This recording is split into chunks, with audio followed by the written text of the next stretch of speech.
Good evening, everyone. Marvin Trotter here. For tonight's presentation, I'll be discussing Adidas. To provide context, Adidas is the second largest sportswear manufacturing company in the world, second to Nike.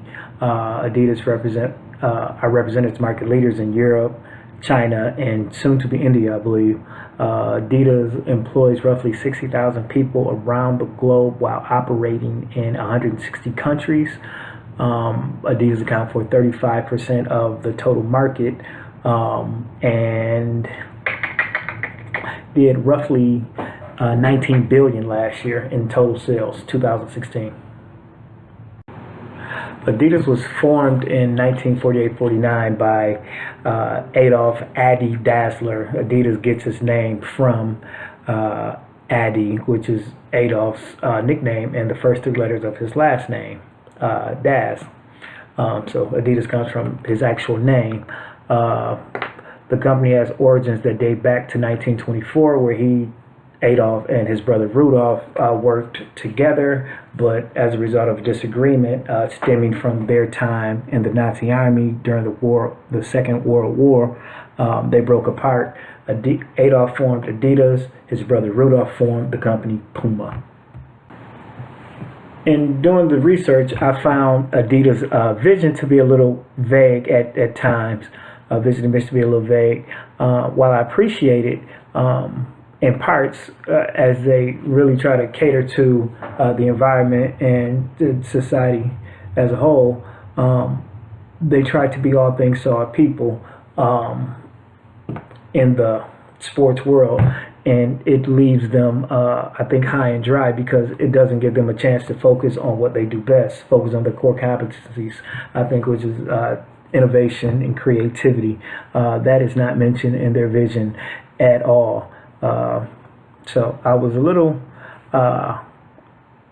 taken aback by that. And also, I could not find this on their website. Adidas is composed of three product lines. You have Adidas Sports Performance, you have Adidas Originals, and then you have Adidas Fitness. Adidas Sports Performance focuses mainly on athletic performance, which is basketball, soccer, running, tennis, those sports. Adidas Originals focus more on leisure and street fashion labels, and it includes Adidas Neo, which is more the fitness or the leisure wear. It encompasses also the Porsche lifestyle line, the Y3 by Yanji Yamamoto, which is huge in China. The market analysis, namely the SWOT analysis, found the strength of Adidas to be its history, financial strength, brand value, and international presence.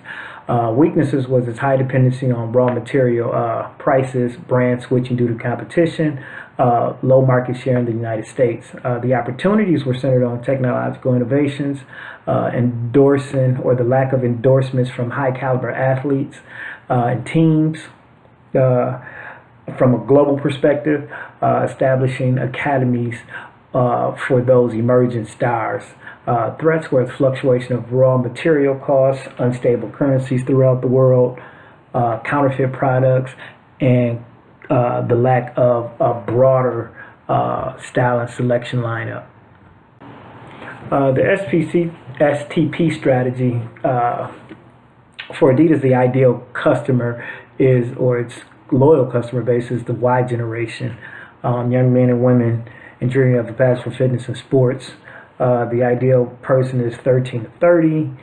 They are from the upper, middle, and upper class societies, but they are fitness and sports enthusiasts, and they are fashion conscious and stylish. The position is simply that the shoes are affordable, stylishly designed, and comfortable.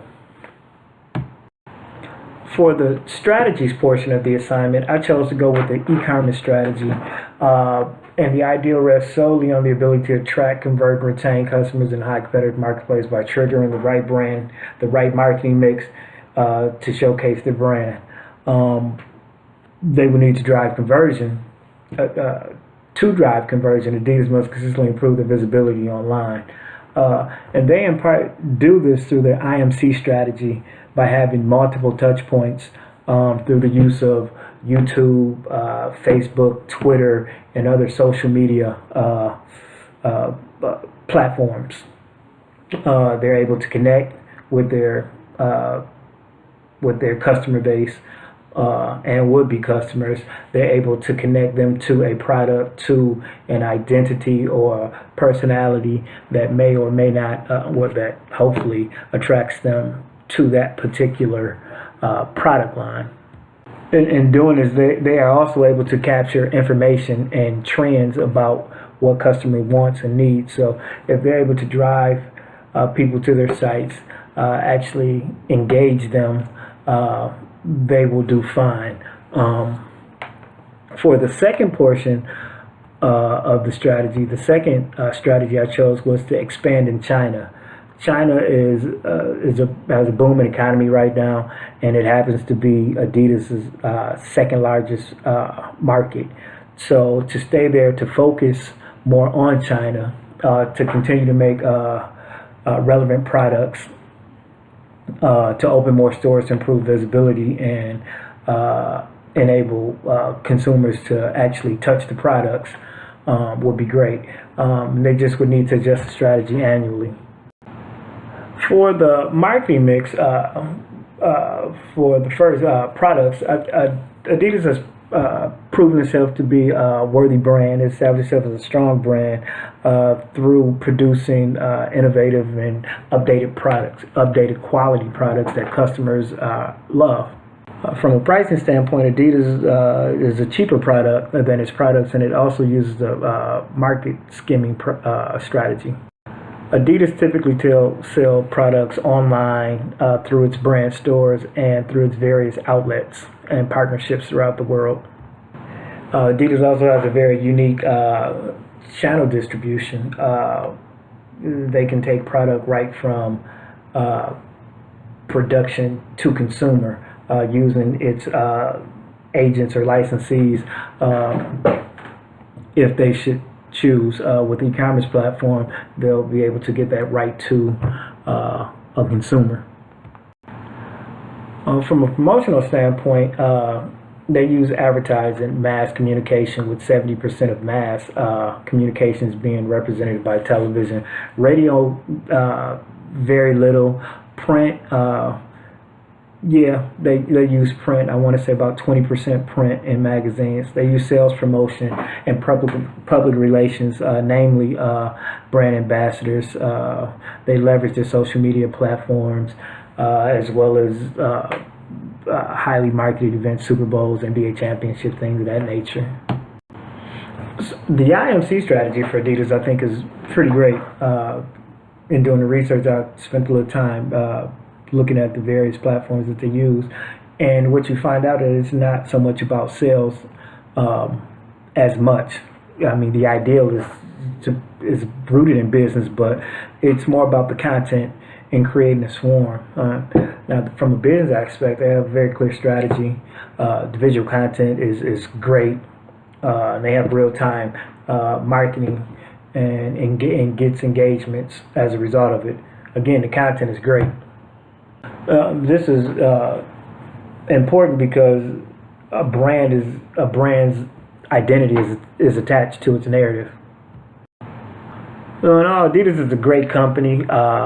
Storied history, especially in urban folklore, with groups like Run DMC and artists like Kanye West and Katy Perry being agents. Thank you for listening. Hope you enjoyed. God bless and good night.